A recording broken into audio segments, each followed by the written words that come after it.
Scions of the Southland, the 216th version. I don't know what the 216 area code is. Do you know what the 216 area code is? Oh gosh, I feel like I should. That feels like something that I would know. It feels vaguely familiar, but I don't know if it's actually something. We are recording live from the Jake Grant homestead because my internet decided it was not going to operate today. And the 216 area code is the city of Cleveland, according to his television, of which he has Chromecasted. No, Apple TV'd his Apple computer. I will say, the Samsung Smart TV with all of our notes on this giant screen and doing this live. It's nice. We get to basically sit back. I try to relax. I did a lot of episodes in the past where I was sitting on one of my couches, but I was like, there's people living with me. Like, I was just kind of being in the way. But now that we can just use a full living room to record, it's nice. It's nice. The thing about being the man of the house tonight is it means that there's not somebody else using my TV. No, there's not. So usually I'm on ironically, my monitor is my dorm room TV from back when I lived in beautiful Caldwell Residence Hall on the West Campus of Georgia Tech. But that was many moons ago at this point. Yes. Today, busy man. So it's a 2-man boat. Once again, I had to start by acknowledging that my sports childhood era has ended today with Matt Ryan retiring. I think it really ended when Freddie Freeman left the Braves and Matt Ryan got traded. It's literally in a 3-day span, like April 18 to 21, 2021. They both 2022. They both leave. Yeah. But it's March because April would have started baseball season by then.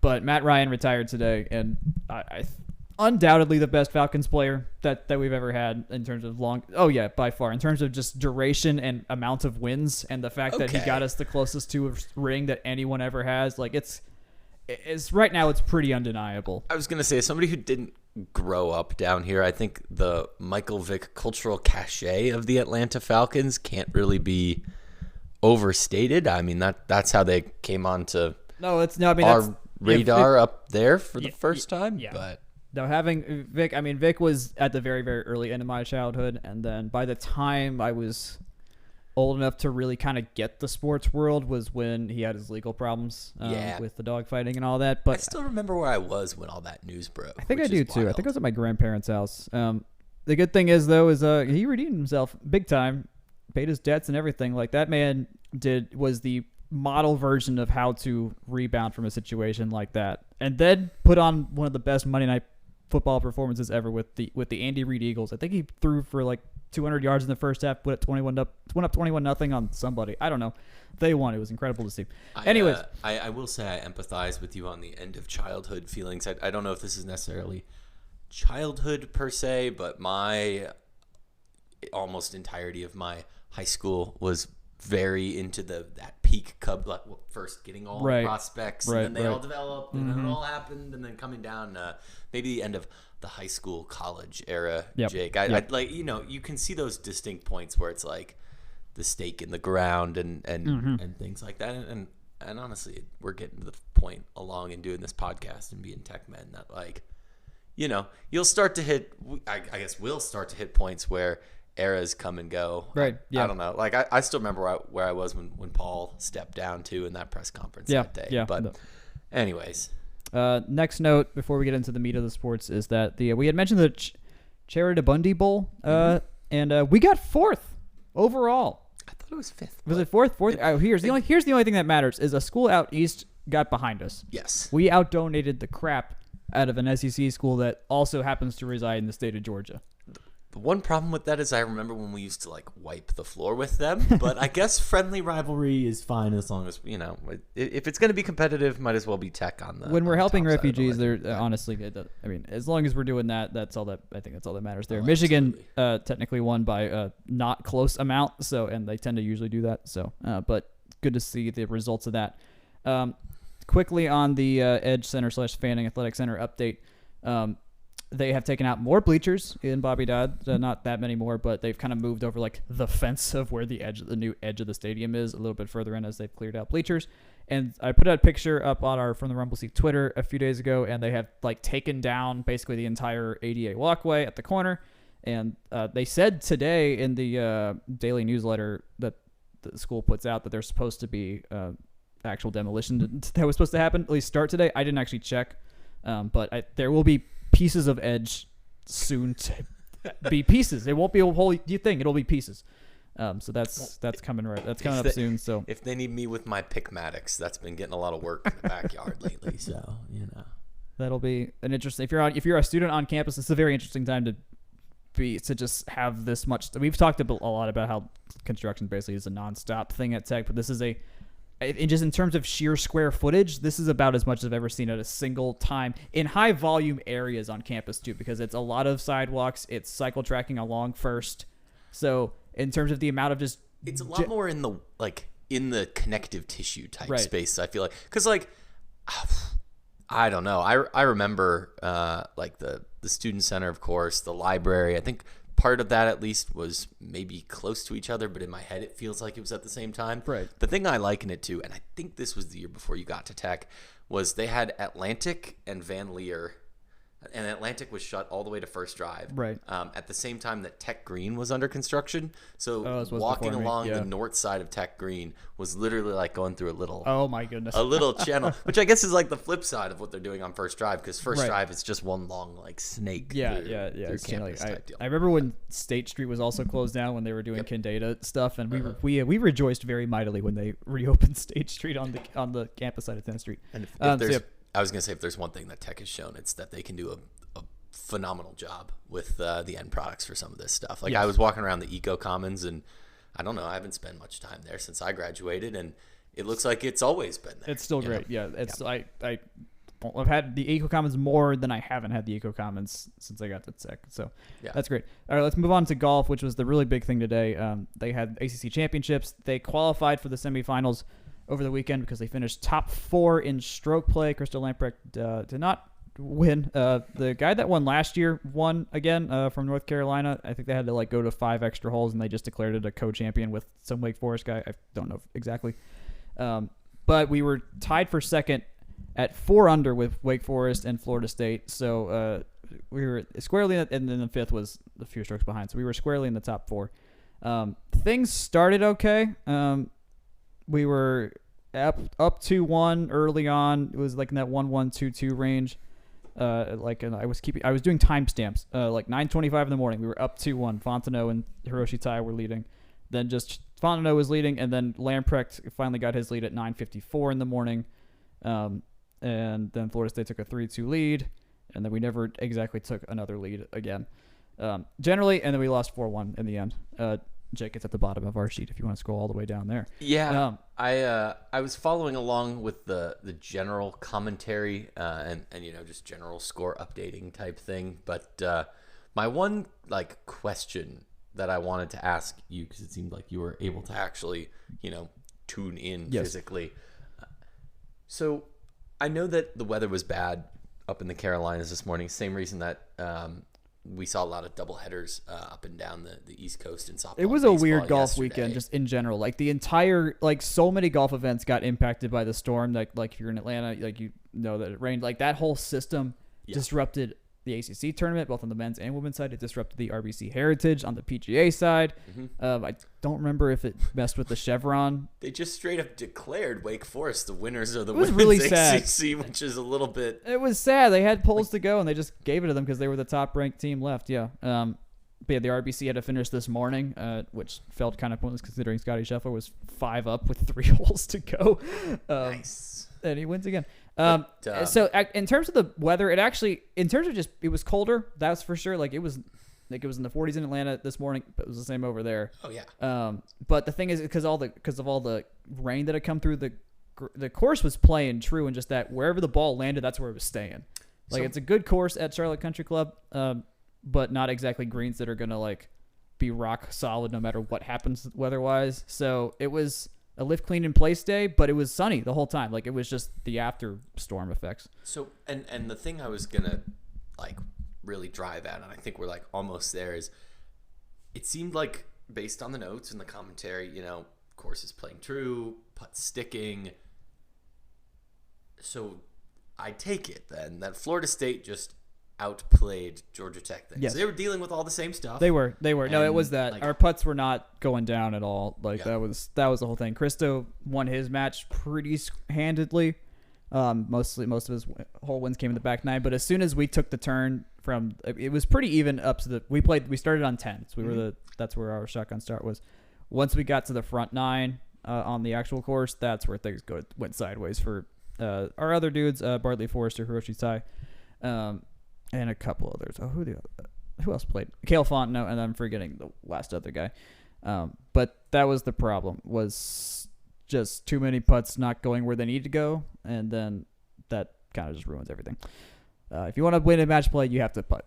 Yeah. Simple as that. I mean, that's probably the place where it is the most crucial, I would imagine. Oh, yeah. No, you can recover. I mean, Cristo had to recover plenty of times, and he was fine. But, yeah, in match play, if you cannot hit your birdie putts or at least a couple clutch ones here and there to get momentum going, it's over. And Florida State hit basically all theirs at the exact same time on holes 1, 2, and 3. And that was it. I like it to the difference between like an NFL schedule and an NBA schedule, you know? You're playing a lot more strokes, and there's a lot more ways to put a point on the board when you have to score all 5 strokes rather than just one or right. Or yeah, none, that's a good point. Yeah, it's like that. Yeah. They will next play in the NCAA regionals, which will be May 13th as the start. That's a Monday. They're definitely going to be in it because they're still a top 25 team. They're 16th in the last coaches poll, so they'll be in it. I could not find where exactly they're going to be doing this. They may not have announced it yet. And so the thing about NCAA regionals that I think for track and golf and things like that, cross country, that are worth highlighting is that a lot more teams than you think, based on our baseball, softball. I mean, hockey's 16, but you know, like baseball, softball, men's, women's basketball, 64 to 68 teams. Tennis the same way. But with golf, they invite like 80 or 90. I don't know that. I think it varies year to year, and you get individuals in there too. But like, this is as much of a foregone conclusion, even if Tech was not a top 25. Like if you're a competitive Power 5, Power 4 type team, you're making it. Now they just got to get top 5. And there has definitely been times when we think that might happen and it doesn't. But you know, that's you just got to hit the bar.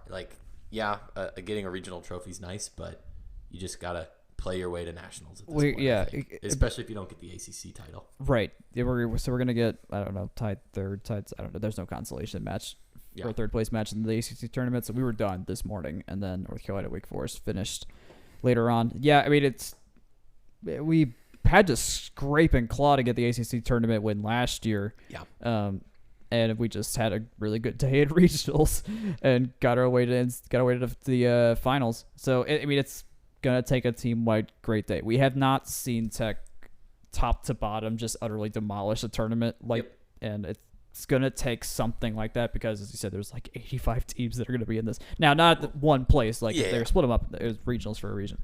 And that's the interesting thing too about all this, and we can kind of put a bow on it a little bit here. Is we've seen Tech be incredibly competent this year, very, very solidly competent. But I don't think we've seen the high or low variance that we've seen. It's been very steady. Maybe a little bit same kind of lower tier, but we just haven't seen them like pop up and grab they haven't weekend gotten hot outside of like a Cristo individual type performance. So the team wide has not gotten hot like we saw North Carolina get this week. So that'll be the hope, is just they figured out all at the same time and go win the thing. Yep. So we'll see how that goes. Okay. Softball. So they had I think a week we thought they were going to have. They just barely beat Georgia State 5-4 in Panthersville in the midweek game. Very clutch hitting at the end. Like, awesome stuff. They for not being an elite ACC team, they have found multiple ways to get wins. So I was proud of them for just one of those games that can be really funky. They still figured it out in the end. And then they went to Virginia Tech, who is the only ACC team with more home runs than us, and they pretty much shellacked us. So the positives, Kinsey Norton went 3 1/3 against Georgia State to keep us in that game. But we let Chandler Dennis pitch on Sunday at Virginia Tech, and it's not hard to see that if we're playing a good team, they will hit Chandler Dennis. If we're playing an average or below average team, she can make it. And, Virginia Tech is top, 10 in the country. So, yeah. Yeah. I mean, the last 4 or 5 years, they've been incredibly competent, and playing them in their building is spooky in a lot of ways. I know that it's also a place that's not terribly easy to get to if you're a team. So Nope. you're kind of charter or you're in for a long trip. But I don't think that necessarily. I don't think that necessarily the result surprises, nor do I think it's. I don't know. Not excusable is the wrong word, but I don't know. It's late in the season. They're off the bubble firmly, Right, yeah. In terms of at least metrics that we've got. There's not enough in-house, games, and they kind of needed to get some upsets here, and they Yeah. did not do that. Hey, maybe they come in, and we'll kind of prognosticate this coming weekend here at the same time. They get Virginia next. Virginia, I think, is this year's surprise ACC team. Okay. I have 5 teams right now in the tournament. Virginia is solidly one of them. Oh. That being said, the next 4 teams, by some funky stretch of math, work out to be in order after those top 5 in the ACC: North Carolina, Louisville, Notre Dame, and Georgia Tech. I think we saw the weekend before last, Louisville and Georgia Tech play a tight weekend. We just saw Louisville and North Carolina play a tight tournament this weekend. Yeah. All of those teams have the ability to notch some wins here in the next couple of days. North Carolina's having a better season than they have in a while, but like I said, Georgia Tech gets Virginia, and there's wins still on the table for those.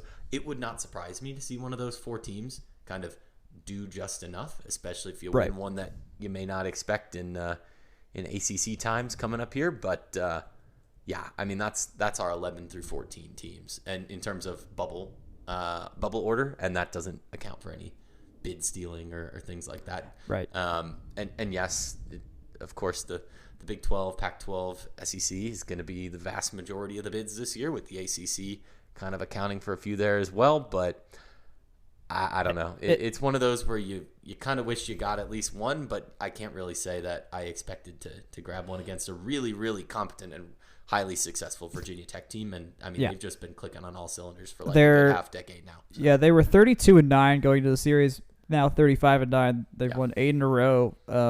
Of those 4 teams you mentioned, though, of the ACC, those like 4 ACC teams that are on the just holding on the bubble, at least according to your metrics, Tech is on top of those 4 teams in the ACC standings, and the only team with a winning record in the ACC. Yes. We're at 11-10. 1, 2, 3, 4, 5. There's 6 teams with winning ACC records, and we're the last team that does. North Carolina just behind us, 10-11. We're at 11-10. But then Notre Dame at 8-13, and Louisville at 6-12. All these teams do have winning records in general. North Carolina, notably, at 30-15 to our 29-20. So they've got fewer games, And I fewer think losses. that's why North Carolina's not in the picture right now, is because that's been a softer schedule, and you saw Tech take their lumps early, especially early. You got Bama plus Clearwater, and that was a gauntlet of like 8 games, right? 8 games right there. That's the flip side to not popping up and grabbing one of those, or getting a Virginia Tech. I mean, you could see Notre Dame or Louisville very well not make the ACC tournament. You're not going to the postseason if you don't make the ACC tournament. There's not a chance. And at the very least, Georgia Tech is still positioned decently well to not play day one, and I think that would also be to their benefit. Though maybe there's an argument of saying, hey, going 1-1 in postseason play in the ACC tournament rather than 0-1. But I think it's something we're just gonna have to let play out. Like I said, big opportunity this weekend with Virginia, who the metrics really like. They're a solid team this year, and you really gotta get some of those wins against a more top line type victory. Very similar team to us. They're 11-9 on the road. We're only 9-10. Yep. They're good at home. 13-6. We're 20-6 at home, and both of us are 5-5 in our last 10. And they got the exact same record as North Carolina, 30-15. So yeah, just the basics show some pretty even keeled numbers there. Basically my hope is they just throw Sophia Voiles and Kinsey Norton and figure out how to not use Chandler Dennis and sparingly get Blake in there when just someone needs a rest, or if they just need some power pitching or something like that. Because if either Blake or Chandler throw now, we know they're going to inevitably bleed runs somewhere. And Sophia, was it Kinsey's gonna get ground balls. The defense is fine, and Sophia's just on fire. She's just good. She's just the best we have right now. So we cannot. I mean, in a win now mentality, you kind of just got to throw your arms like it's a playoff game and just let them throw and throw and throw. Yeah, especially in softball. I mean, that's You can see girls pitch 2 complete games in a 3-game series. Right. I mean, if you've really got the top line talent. Granted, is that wise arms and workload wise?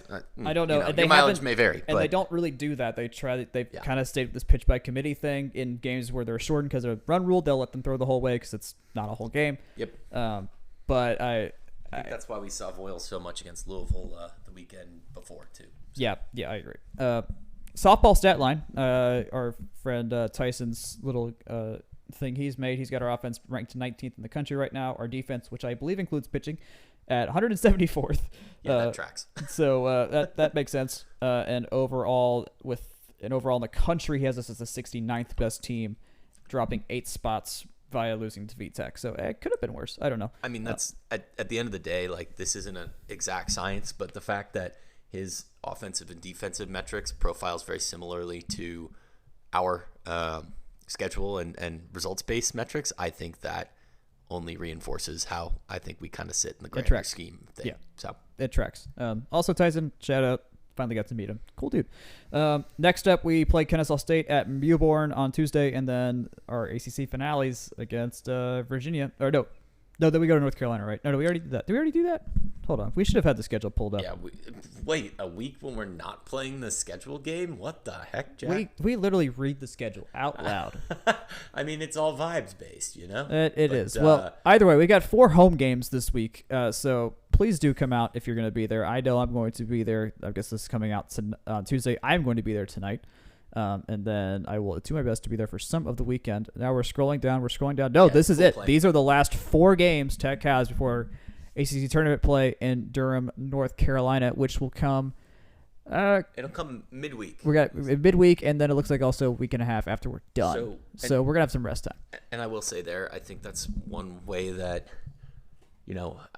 I would love to still have games on the schedule, but to have the break going into ACC play. I know last year and this year too, even we've seen schedules where teams are playing right up into tough ACC games the weekend before. Again, I draw on the Louisville bit a lot, but they got sent to Florida State the weekend immediately before having to play the opening round. That's rough. At South Bend last year, and that makes for that makes for a tough stretch, especially with finals and whatnot. I think they got 4 wins on the table. If you can pop up and it's doable. It's absolutely doable. Grab all of those, you're sitting at a 33-20. I believe Tech was like a 38-18 or something like that the year that they went to the Florida Regional. So the ballpark, maybe on the low side, but at the very least, that they're not out of it by any stretch. And you can always win the dang tournament. I mean, will they? Very low percentage, but you never know. Yeah. I'm just looking at our home, away, and neutral records. This if the season ended now, I think we both agree this is quite an improvement. Much better home winning record, 20-6, 9-9 on the road, being 500 on the road, regardless of what's going on, unless you're a powerhouse. Great. Yeah. And of course, all of our neutral sites were at Clearwater, so I'm just not even going to say that those even happened because we were never supposed to do anything. I was going to say of note there. I've got I think my biggest positive takeaway at this point in the season. We gave Hunter Bunches flowers last week. Yes. Today I'm going to give Sophia Voiles flowers, because if we were in this position and it was, oh gosh, we are riding the 5th year graduating senior arms all the way to the bitter end of the ride, I'd be like, okay, row, what's coming next? But I mean, the cavalry's coming. We've talked about the recruiting class. Yes. Probably not as much as we'd like to yet, but that's something that we can talk to in a little bit here. But if Voiles can stay where she's at and we get another arm or two, this team is, I don't know. I feel like we have the roadmap, and this is the first year that's felt like okay. It's something buildable. On the upswing, and you can build on that, and there's direction. I like agree. direction. I can work with direction. Direction is good. Yes, I agree with that. I think we're there. Yeah. So that's the case for softball. Go see them. they will take any and all welcomers to Auburn. Baseball on the baseball side of things, lost 12-8 at Auburn midweek.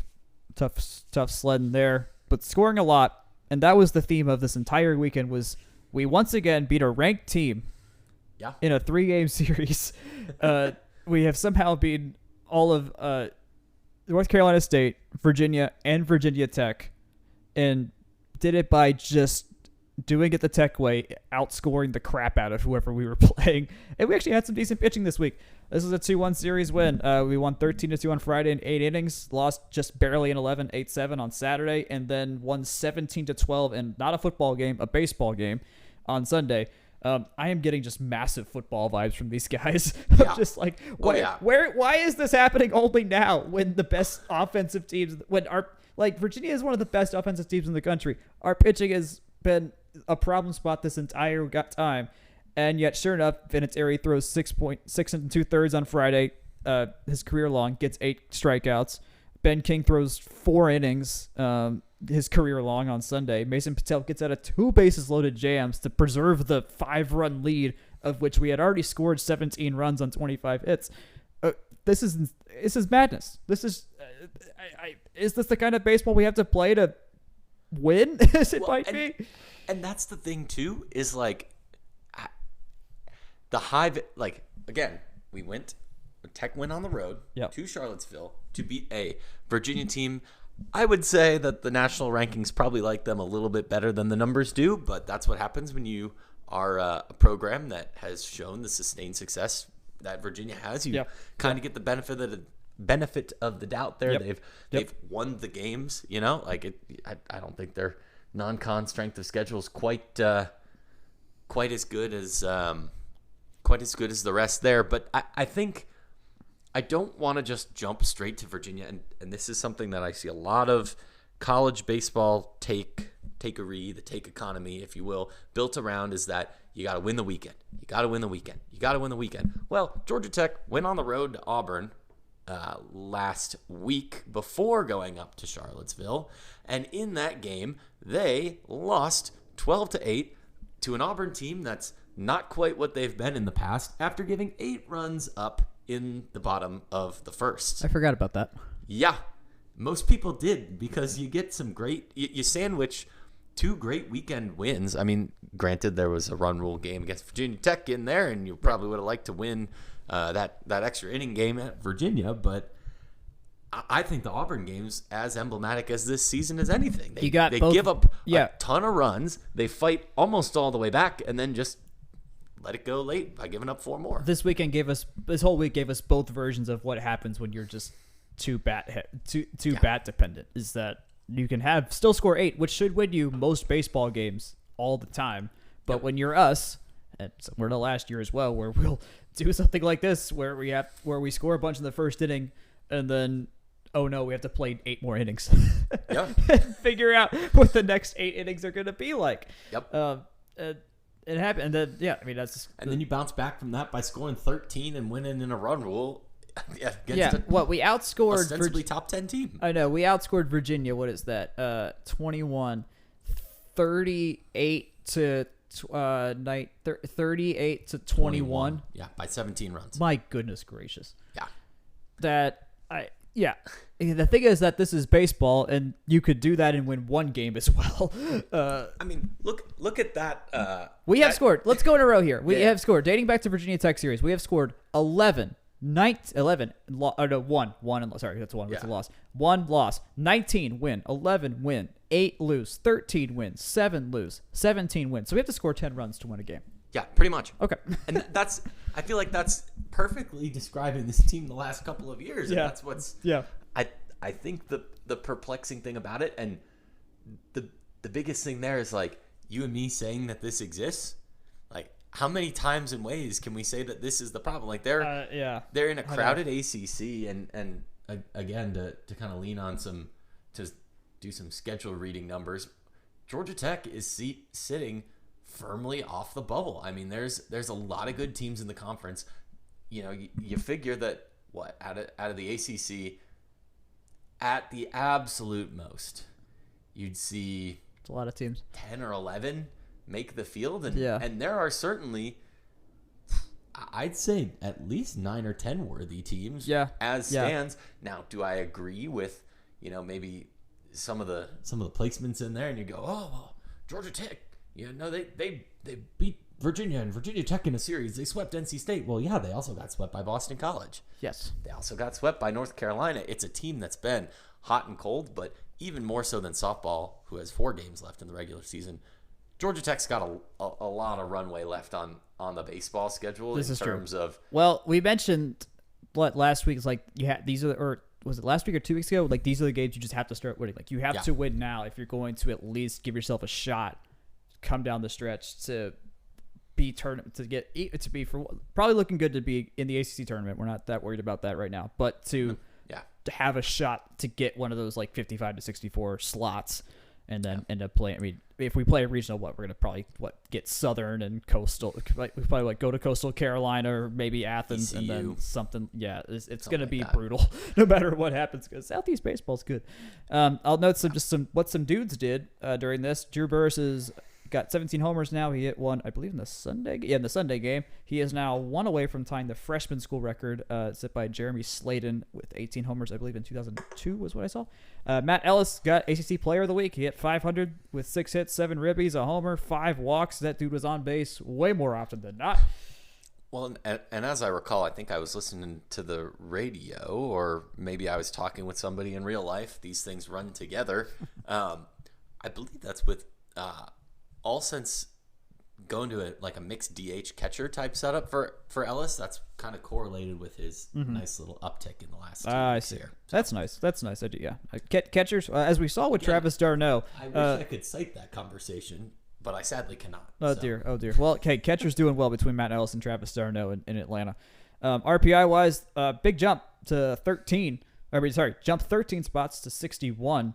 And then Jake's got us. I mean, we're in bubble watch for sure. We're not squarely out of it, but these wins are massive. This vaults us into a spot that we definitely were not before.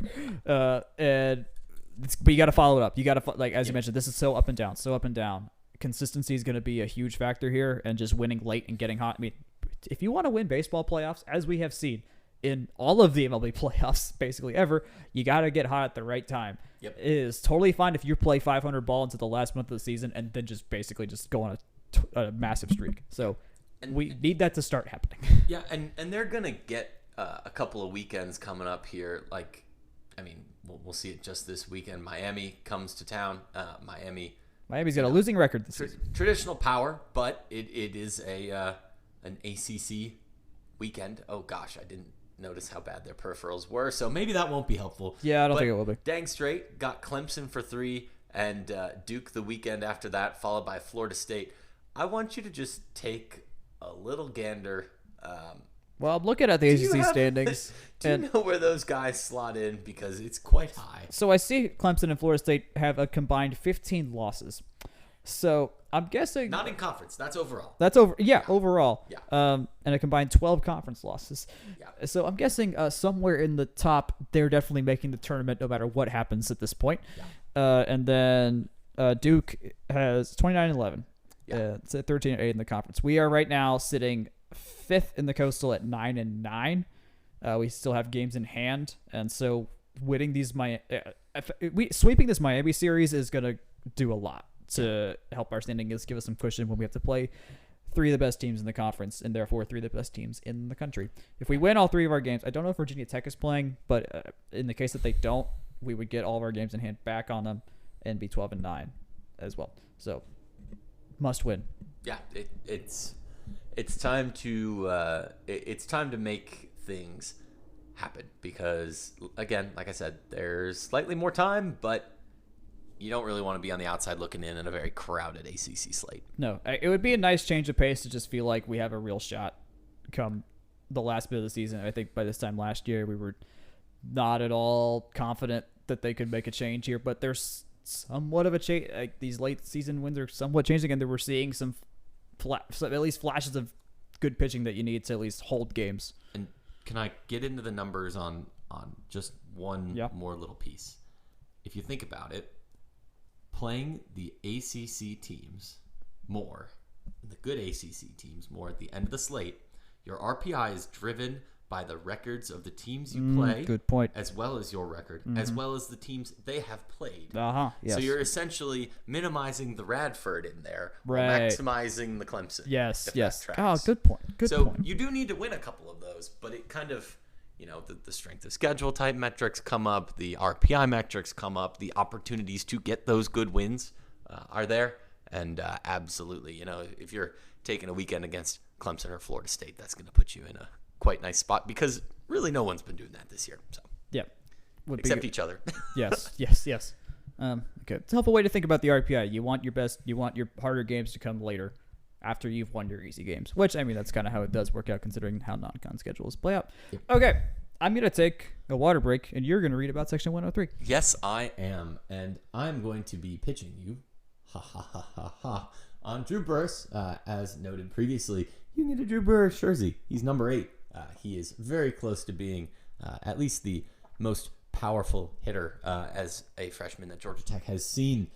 Georgia Tech, of course, has seen many, many great baseball players. So be sure to check out the Drew Burress jersey. But there are also great baseball shirts as well for the theme this year, but also other great NIL opportunities, including, football folks, basketball folks, and, give those a look as well. As always, code FTRS 10% off, section103.com and at section 103. Okay, I have consumed the H2O that I needed to consume. This was a big basketball week for our dudes and Damon Stoudemire. For one, the big news, well, not say news, but just, I guess, revelation was that 247 Sports had Tech as the number 12 recruiting class in the nation for this incoming 2024 to 2025 basketball year. That is not a thing we usually do. Which is really nice to see. And obviously volleyball and softball and baseball have gotten much better at recruiting. I'd say tennis as well. And have just stayed consistent in that department. But it's been very, I think, just before we get into specifics, just really nice in general to see our two main public sports, and men's basketball and football, just do the work that they needed to do post their previous coaches and just find some new footing and have some stable ground. And Damon's turning heads. The people that, he obviously there's only so much you can do with the guys you're given with Josh, and obviously we had 2 of the biggest wins in program history, even with that. And now it's turning into players actually wanting to come here. And so I think just that whole having that vibe now is great. Obviously, still got to play the game, still got to win the games. Also, this is a freshman class we're talking about here. So it's not exactly like it's going to be probably amazing at the start. As we've seen in the NCAA tournament, experience tends to do better for you instead of schools that are all one and dones and stuff like that. But regardless of the fact, Damon's out here putting the work in, and he's getting the guys to show up, and that is not going unnoticed whatsoever. The transfer portal opened on Tuesday, which means we have some definite incomings and some potential some definite outgoings and a potential outgoing. Although before we get there, Jake, finally it's nice to see basketball be good in this department. Thoughts at all? Yeah, I've always thought that, basketball is very interesting because there's 5 guys. You have a 13-man roster.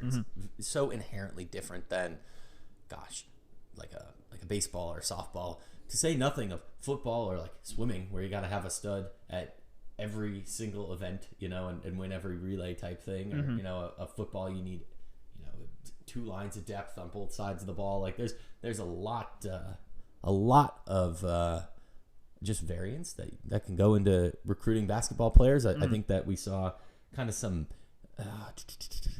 interesting transfer in activity last year.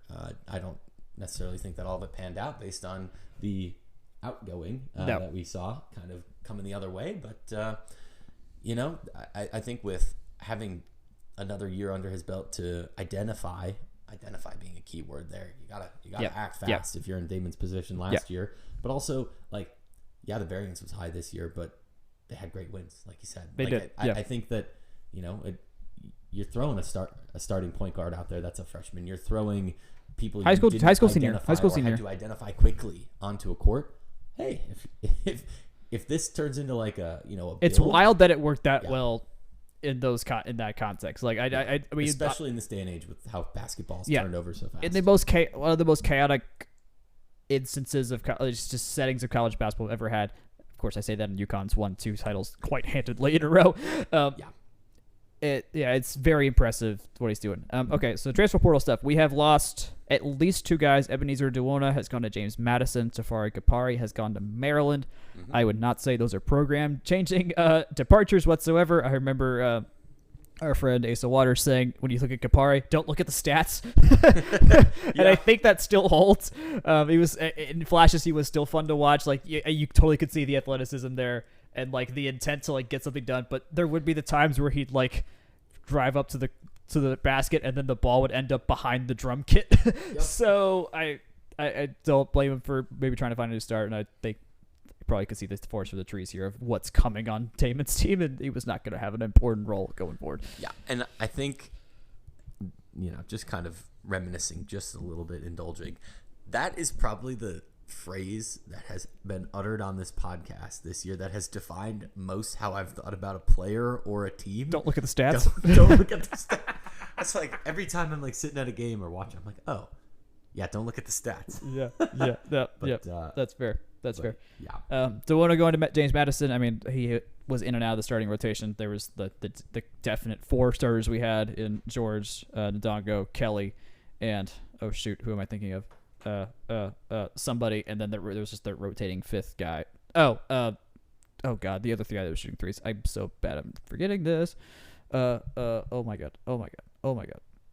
Now you get to hear me doing live stuff because that's just how it works when we go live. Who is the guy that Kawasi Reeves Jr.? That's who I was thinking about. I should have bailed you out on that, but honestly, I was blanking too. That's too bad. I'm so sorry. Well, of note, Lance Terry is going to be back next year. So, I mean, you all could. He didn't play at all this year. He had an injury. He just wanted to be ready and do a full year. So, just as you're thinking about next basketball season, keep that in mind that we still have Lance Terry to do things. Of note, Benedongo did declare for the draft, but he's doing the thing that Miles Kelly did last year, which is seeing if he's going to get picked, but he will keep his eligibility. So if he does not get picked, he will still be able to play for Georgia Tech. And I think all signs pointing to the fact that he would like to still play for us, considering he's the most important guy we got. And he's in and Atlanta's a great place to be in proximity to a lot of good NBA guys. So I think we're fine there. My only holdup here is that this is one of the worst drafts the NBA will have had in a long time. There is I don't even know who the projected number 1 is because it kind of doesn't matter. It matters, but only so much. So that part worries me that just some team would just be like, okay, we're at the 44th pick. Why the heck not? And then just go get them. And so I'm just to any GMs, none of you listen to this podcast. None of you should. Because you do not have time for this, but if all of them should, Jack. If you are deciding between, I want to get LeBron James, so I'm going to go draft Bronny, or I'm going to go build for the future and get Benedongo, I suggest go getting Bronny. We would prefer if you go get Bronny, but beyond that, just keep that in mind. It's of all years to have our best guy declare for the draft, but still maybe come back. This is the one year we kind of don't want that to happen, but. Anyways, so hopefully that will pan out how we want it to. 2 incomers. Javian McCollum from Oklahoma, who was their top scorer last year, smaller guard, kind of like Nathan George. And then Luke O'Brien today, according to his own Instagram, is going to come in from Colorado, also a guard, and he had some pretty good shooting numbers as well. So that puts us, I think that fills out the team, actually, based on what our writer Drew Gordon had said by the time that Javian had signed. We only had 1 scholarship spot left, and that's going to be filled in by Luke O'Brien. So we're there. We've got the team. I don't know if it's going to give me will it give me the full roster for this coming year? I don't think they'll have updated that yet. No, Definitely not with Luke O'Brien on there. That just happened today. Yeah, definitely not. So at least I believe so. I believe we're still going to have Lance Terry, Nathan George. Didn't Debo leave, or is he done? I believe Debo's out. Yeah, Debo's out. Yeah, that's right. Benedongo, Miles Kelly could come back. Not sure there. Kawasi Reeves, Abraham Suare, I believe, still around. Emmer Nichols and Marco San Miguel. I don't even know if we're on scholarship, actually. I don't think they were. Probably not. So, yep, still some stuff to go there. No coaching changes, no nothing like that. So that's all sticking as to plan. But 2 guards. College basketball right now. We've got our center. Here's the thing. We've got our center. You don't need another Bynadonko. You got to have outside shooting. Having Bai play the 4 would be a taller lineup than I think we've been able to see from Georgia Tech in the past. Yeah. I would not be against having maybe another freshman develop. Well, I think that's where our recruiting class is coming into play here. Is we've got some tall dudes coming from there. And you really don't want to be reliant on, hey, I hope the freshman stuff work out. Obviously, we've seen Bai play the 5 a lot, but I think this is kind of like the and I know we saw Moses play the 5 a decent amount when Moses Wright was on campus, but kind of like the difference between Moses the 5 versus Moses the 4 with James Banks at the 5, I think is kind of what we're talking about here, to put it in the recent Tech roster construction perspective. Right. Does that track? Yeah, no, I think that makes sense. And maybe we've got centers coming in. I'm forgetting the name of the guy who's coming in it's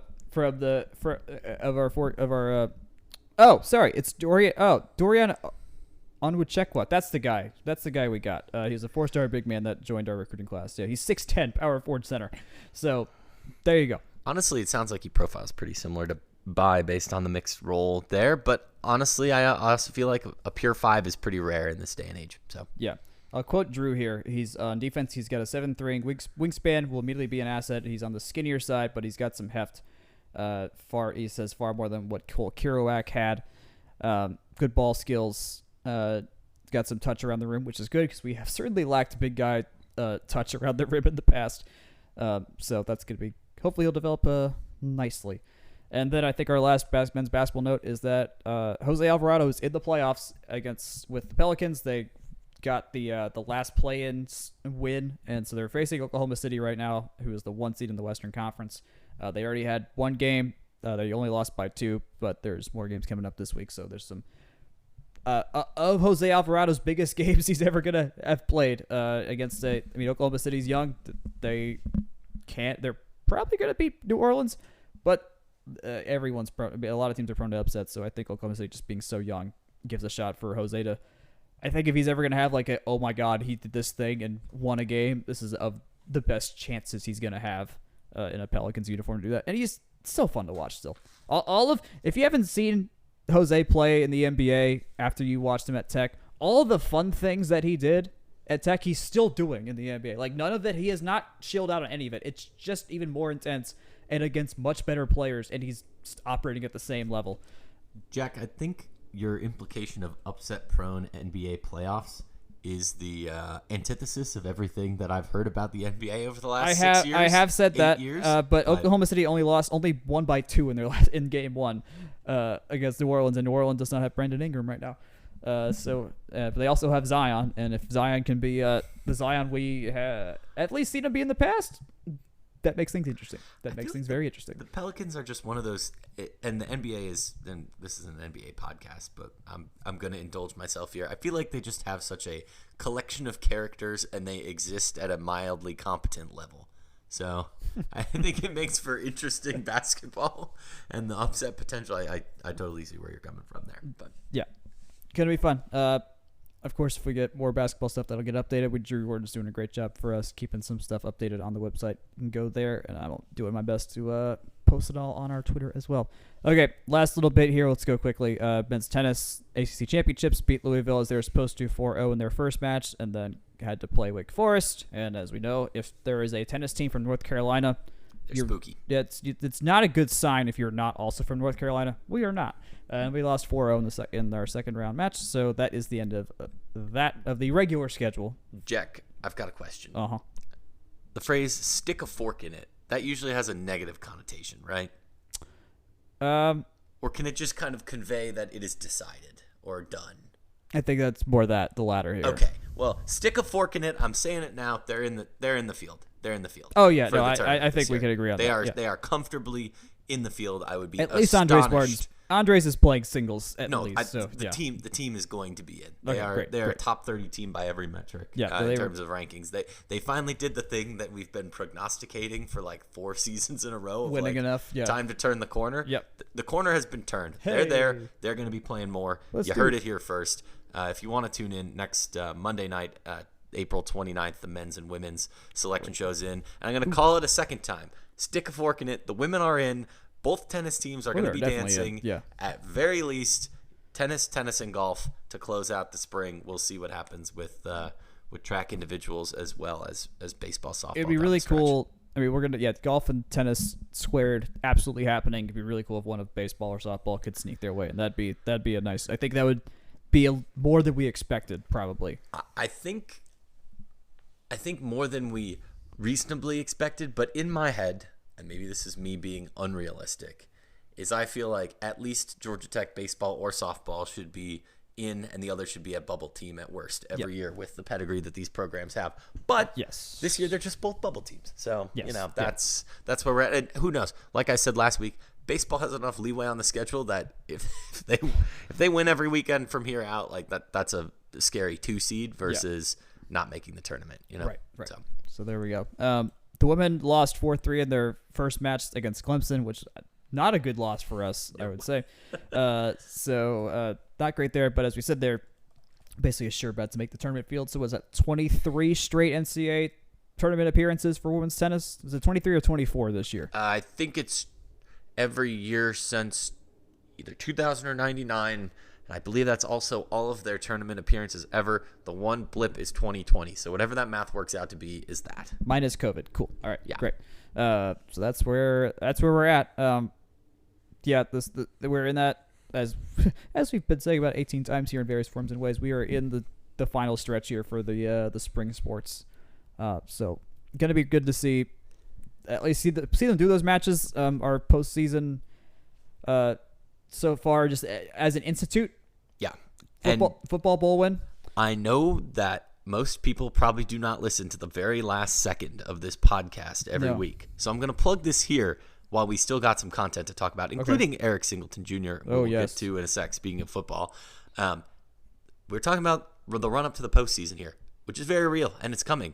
So if you have ideas or things that you want us to talk about during the summer when we have the ability to explore and deep dive on some of these other topics, let us know, because we are no strangers to some very, very niche rabbit holes. Yes. But we want to know what everyone wants to hear. From the rumbleseat@gmail.com for email.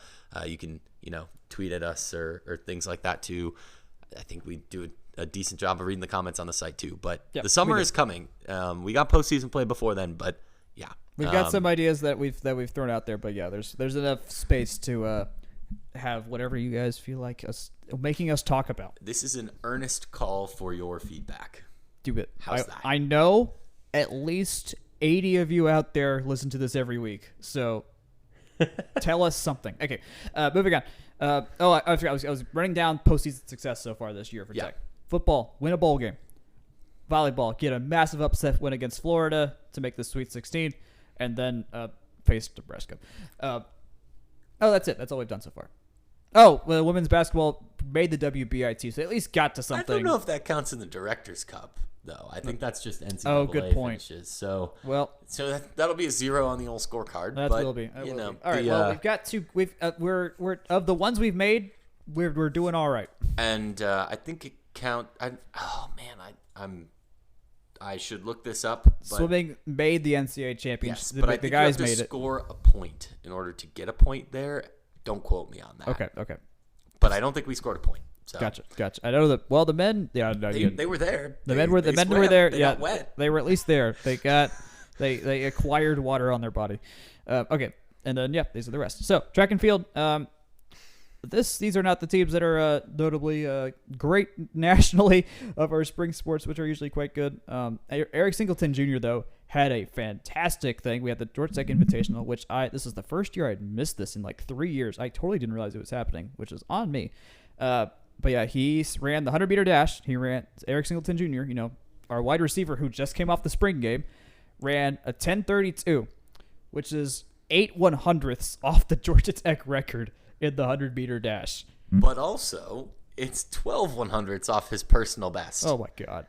So I expect him to run this faster at ACCs. I was gonna say, if there's a time and a place to do it, that might be the spot for it. I am on the record as loving the fact that dual sport athletes still exist.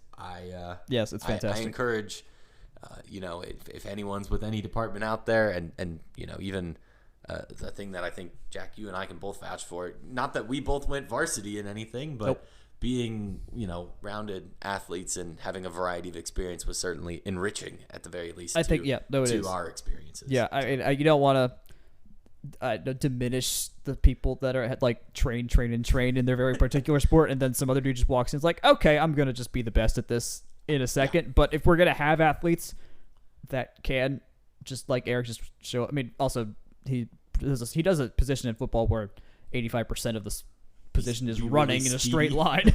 So like it makes a lot more sense here. But it's like, yeah, if you got, I don't know, let's just say Bianca Bertolino happens to have like a really bomb ass tennis serve as well as a volleyball serve. Like, why not give her a run? Why not give her a run if she could swing a racket that well? I am a little sad that I never saw Moses Wright play tennis, because he was a high school tennis player. Oh, he was? Oh, I feel like that would be awesome. That would have been great. But, everyone's got those talents out there, and consider this a word of encouragement if you are just doing your thing, college, high school, whatnot.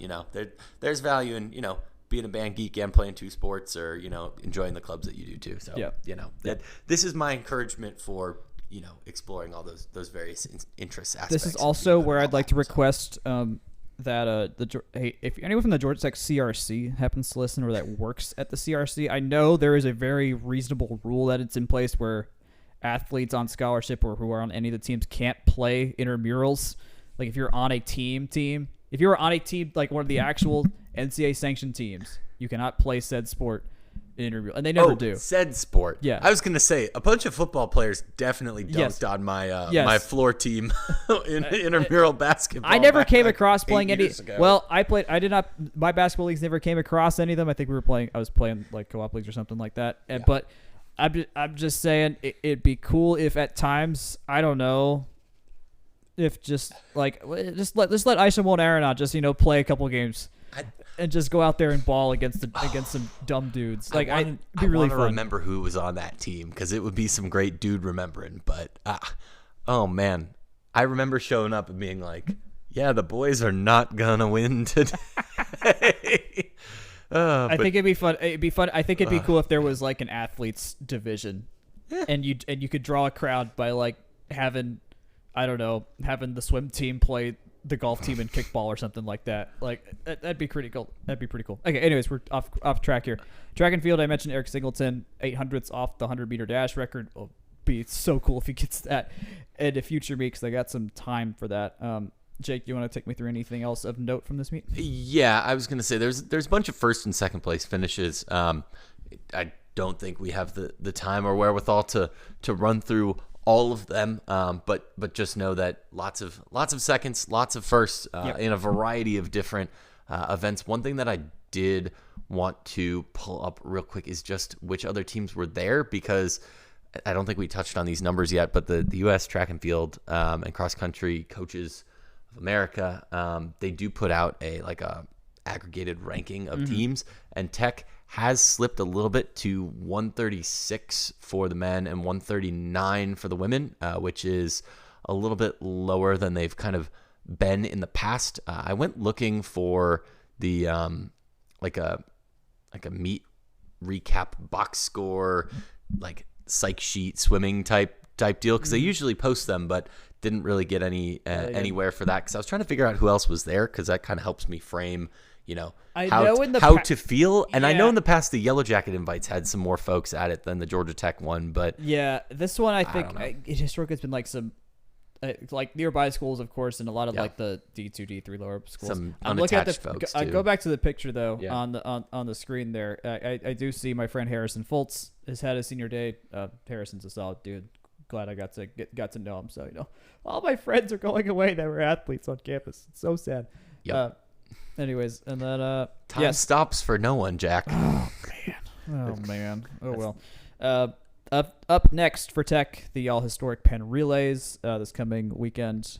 Some might say the greatest amateur athletic event in the country. I don't know if I'm someone, but I certainly see the argument for it. I think that's fair. I think that's absolutely a fair thing. And then the LSU invite on the 27th.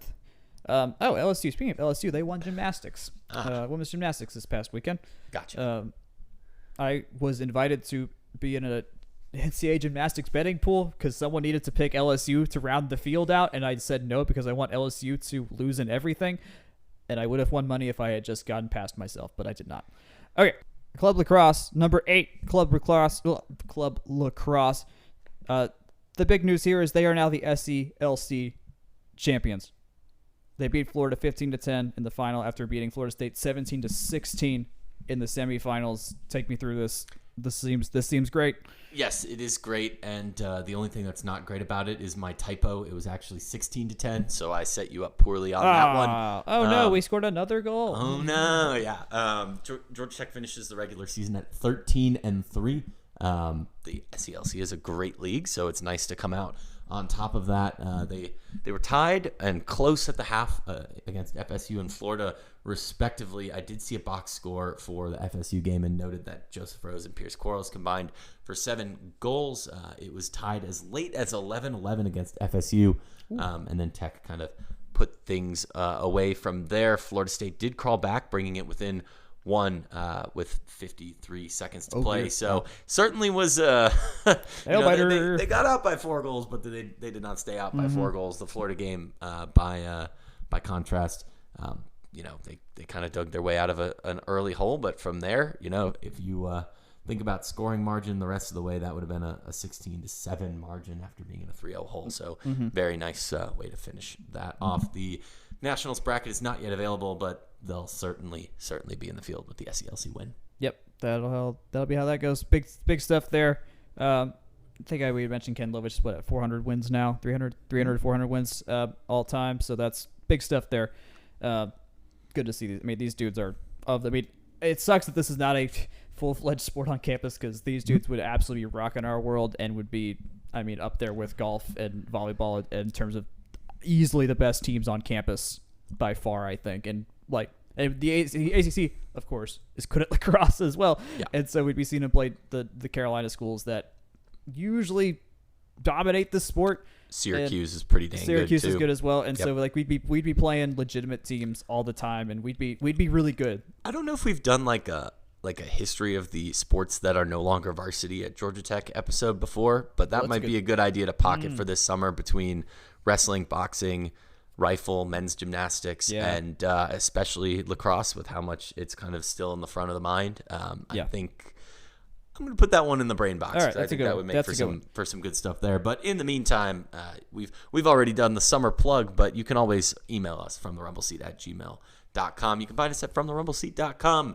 can find us on Twitter at I was going to give you trivia. Oh, really? Yeah. Oh, trivia for me. I mean, you're gonna know I think. Oh my gosh.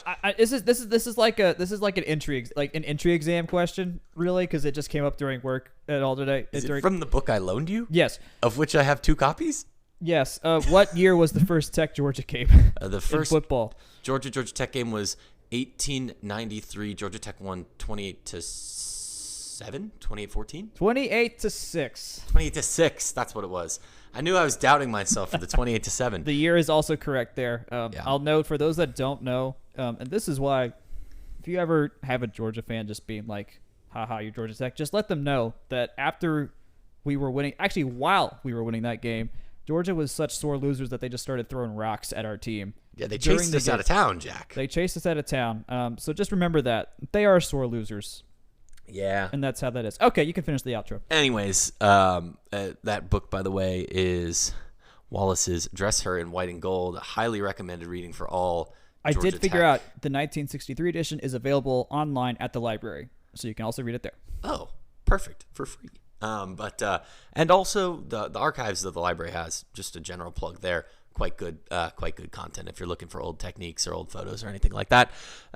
As noted, you can find us on Twitter as well at JakeGrant98, at Jack Nicholas. You can find Section 103 at Section 103 and Section103.com. You can find us on Facebook, Instagram, and YouTube at From the Rumble Seat. You can find this podcast wherever fine podcasts are distributed. Good night, good luck, and